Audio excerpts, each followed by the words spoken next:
सोत्सुकम् श्रीमद् रामहर्षणदेवाख्यम् सद्गुरुं प्रणमाम्यहम्। वन्दो गुरुपदकञ्ज कृपा सिन्धु नररूपहरि महामोहतमपुञ्ज जासुवचन रविकर निकर।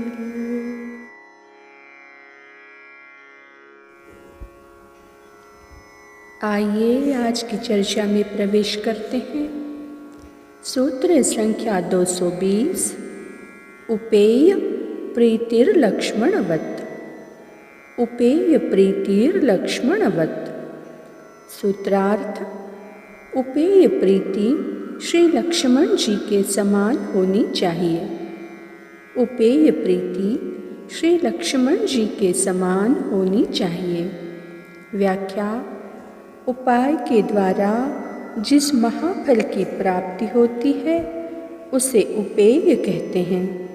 प्रभु की प्रपत्ति करने का परम फल परम प्रभु की सेवानुवृत्ति अर्थात श्री सीताराम जी के कैंकर्य की प्राप्ति है। इसी को परम पुरुषार्थ एवं परम परमार्थ भी मनीषियों के द्वारा कहा गया है। उपेय में प्रीति अर्थात प्रभु कैंकर्य करने में अत्यंत रुचि सर्व त्याग से उत्पन्न होती है। सेवा परायण सेवक सेव्य की सेवा बिना अपने शरीर को भी नहीं सहता।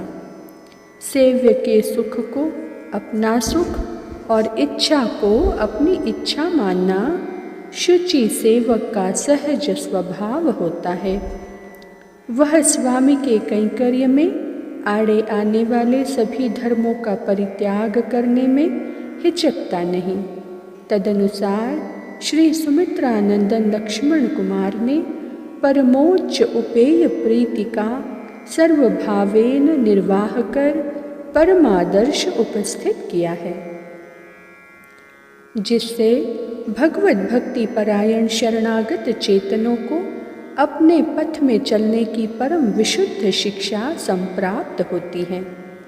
श्री सुमित्रानंदन बिना श्री राम जी महाराज के दर्शन व सेवा के मुहूर्त मात्र जीवन धारण करने की सामर्थ्य अपने में नहीं पाते। श्री राम जी के साथ अनुगमन करके उनकी सोते जागते की सर्वविधि सेवा सजगता के साथ करते हैं। श्री राम जी के प्रिय बंधु होते हुए भी दासवचर्या के द्वारा अपने सेव्य को सर्वदा सुखी रखते हैं। श्री वाल्मीकि रामायण एवं श्री रामचरितमानस में श्री लक्ष्मण कुमार का उपेयानुराग दृष्टव्य है। यथा सभ्रातुश्चरणौ गाढ़ं निपीड्य रघुनंदनः सीतामुवाचाति यशां राघवं च महाव्रतम्। यदि गन्तु कृता बुद्धिर्वनं मृगगजायुतम् अहं त्वानुगमिष्यामि वरमग्रे धनुर्धरः। कुरुष्व मामनुचरं वैधर्म्य नेह विद्यते कृतार्थोऽहं भविष्यामि तव चार्थः प्रकल्प्यते। धनुरादाय सगुणं खनित्रपिटकाधरः अग्रतस्ते गमिष्यामि पन्थानं तव दर्शयन्। भवांस्तु सह वेदैया गिरिशानुशूरंस्य अहं सर्व करिष्यामि जाग्रतः स्वपतश्च ते। न च सीता त्वया हीना न चाहमपि राघव मुहूर्तमपि जीवावो जलान्मत्सया विवोद्धृतो। न हि तातं न शत्रुघ्नं न सुमित्रां परं तप द्रष्टुमिच्छयमद्याहं स्वर्गं चापि त्वया विना। श्री राम जी के कथानुसार श्री अयोध्या में रहकर माता पिता एवं सर्व सुहृद जनों को सुखी करने की आज्ञा उनके कैंकर्य एवं दर्शन की विरोधिता समझकर श्री किशोरी सीता जी के समक्ष श्री लक्ष्मण जी श्री राम जी के चरणों को गाढ़तया ग्रहण कर वन में साथ ले चलने की प्रार्थना करते हैं कि हे प्रभु, मुझे अपने साथ ले चले। यह दास खंती टोकरी एवं धनुष बाण लेकर आपके मार्ग को सुरक्षित एवं सम सुखद बनाने के लिए आगे आगे चलेगा। दास आपके सोते जागते के सर्व प्रकार के कैंकर्य को करेगा। आप स्वामी हैं और मैं दास हूँ, अतएव यदि आप त्याग ही देंगे तो मेरा वश क्या है, किंतु यह बात अवश्य है कि आपके बिना एक मुहूर्त भी जीने में यह दास सक्षम न हो सकेगा। इसलिए यहाँ रखने से आपके कौन से कार्य की सिद्धि होगी, अतः साथ में ले चलने की कृपा करें। आप श्री के बिना मुझे न श्री पिताजी, न माता सुमित्रा जी और न भैया शत्रुघ्न ही अच्छे लगते। कहाँ तक कहूँ, किसी को देखने की इच्छा नहीं होती। आप श्री के बिना दास को स्वर्ग भी नरक के समान दुखदायी सिद्ध होगा। प्रपत्ति के परिणाम में उन्हें श्री राम जी की सेवानिवृत्ति प्राप्त हुई। साथ में रहकर सभी प्रकार के कैंकर्य द्वारा श्री राम जी को सुखी रखना उन्होंने अपना स्वरूप समझा। सदा स्वातंत्र का परित्याग कर पारतंत्र के आकार के बने रहे। यथा परवानस्मि काकुत्स्थत्वयि वर्ष शतम स्थिते स्वयं तुरुचिरे देशे क्रियतामिति मां वद। इस प्रकार सेवा समृद्धिशालीन श्री लक्ष्मण कुमार वन से लौट आने पर सदा सेवा परायण बने रहे। श्री राम जी के सिंहासनासीन होने पर स्वयं एक हाथ से छत्र और एक हाथ से चमर लेकर सेवा में संलग्न रहे। यथा छत्रम च चामरम दिव्यम धृतवाल लक्ष्मणम सदा।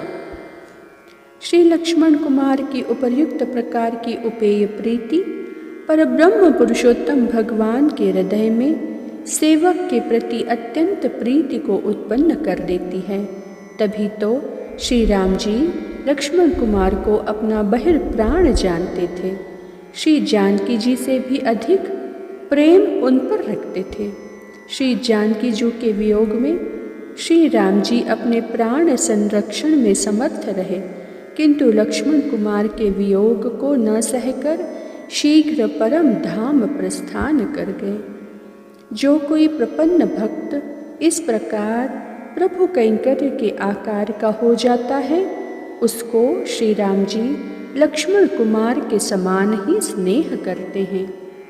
यथा श्री सीता जी के स्वयं श्रीमुख वाक्य हैं, मत्तः प्रियतरो नित्यं भ्राता रामस्य लक्ष्मणः। श्री हनुमान जी से श्री जानकी जी कहती हैं कि लक्ष्मण कुमार श्री राम जी को नित्य नित्य मुझसे भी अधिक प्रिय लगते हैं। इसी प्रकार श्री राम जी के श्रीमुख से निकले हुए वाक्य श्री लक्ष्मण कुमार के प्रति वाल्मीकि रामायण में है। यथा निमित्त मात्रमेवाहं कर्ता भोक्ता त्वमेव हि मम त्वं हि बहिः प्राणो नात्र कार्या विचारणा। लक्ष्मणे मां मया सार्ध प्रसाधि त्वं वसुन्धरां द्वितीयं मेऽन्तरात्मानं त्वामियं श्रीरूपस्थिता। जीवितं चापि राज्यं च त्वदर्थमभिकामये प्रवेशयत् संभारान् मा भूतकालात्ययो यथा। अद्यैवाहं गमिष्यामि लक्ष्मणे नगतां गतिम। इस प्रकार श्री राम जी की श्रीमुख वाणी से सुस्पष्ट है कि श्री राम जी के लक्ष्मण कुमार बहिर्प्राण थे। श्री राम जी का जीवन व राज्य वैभव सब लक्ष्मण जी के लिए था। अंततः लक्ष्मण जी के प्रस्थान कर जाने पर श्री राम जी अपने को न सहकर परम धाम प्रस्थान कर गए। सूत्र संख्या 221। अतो कैंकर्य कर्मणि उत्कृष्टापकृष्ट भावना न कुर्यात् कदाचन। अतो कैंकर्य कर्मणि उत्कृष्टापकृष्ट भावना न कुर्यात् कदाचन। सूत्रार्थ: अतएव भगवत कैंकर्य में ऊंच नीच का विचार कभी नहीं करना चाहिए। अतएव भगवत कैंकर्य में ऊंच नीच का विचार कभी नहीं करना चाहिए। व्याख्या: भगवान की सभी सेवाएं उनके मुख कमल को विकसित करने वाली होती हैं। अर्थात उच्च सेवा से जैसे परम प्रभु का मुख विकसित होता है, वैसे ही नीच सेवा से भी। अतः समान फल देने वाली सभी सेवाएं समान हैं। उनमें उत्कृष्ट और अपकृष्ट का भाव मन में लाना कैंकर्य का अपचार एवं सेव्य के मुख कमल को अविकसित रखने का हेतु है। मणि का धनी चाहे अपने सिर का भूषण बना ले, चाहे जूतियों में जड़ाकर उसका अनुभव करे, वह वस्तुमान है। अतः वस्तु को अपनी इच्छानुसार उपयोग में लेना उसका स्वरूप है। वस्तु को यह आग्रह नहीं होना चाहिए कि हमारा विनियोग हमारी इच्छानुसार होना चाहिए। इसलिए श्री लक्ष्मण जी ने कहा कि अहम सर्व करिष्यामि जाग्रतः स्वपतश्चते। श्री अंगद जी श्री रामचरितमानस में कहते हैं, नीच टहल ग्रह की सब करिहों, पद पंकज विलो की भव तरिहों। सिद्धिर्भवति वानेति संशयोच्युत सेविनां, निःसंशयस्तु तद्भक्त परिचर्यारतात्मनाम्। अच्युत भगवान की परिचर्यारत सेवकों को इष्ट सेवा संशयहीन होकर ही करनी चाहिए। यह विचार नहीं लाना चाहिए कि इस सेवा से सिद्धि प्राप्त होगी या नहीं, यह परिचर्या नीची तो नहीं है। महाफल की प्राप्ति निसंशय सेवा करने से ही संभव है। अतएव प्रभु कैंकर्य उपर्युक्त उत्तम विचार के साथ ही करना चाहिए। आज की चर्चा को वाणी यहीं विराम देती है। श्री सद्गुरुदेव भगवान की जय।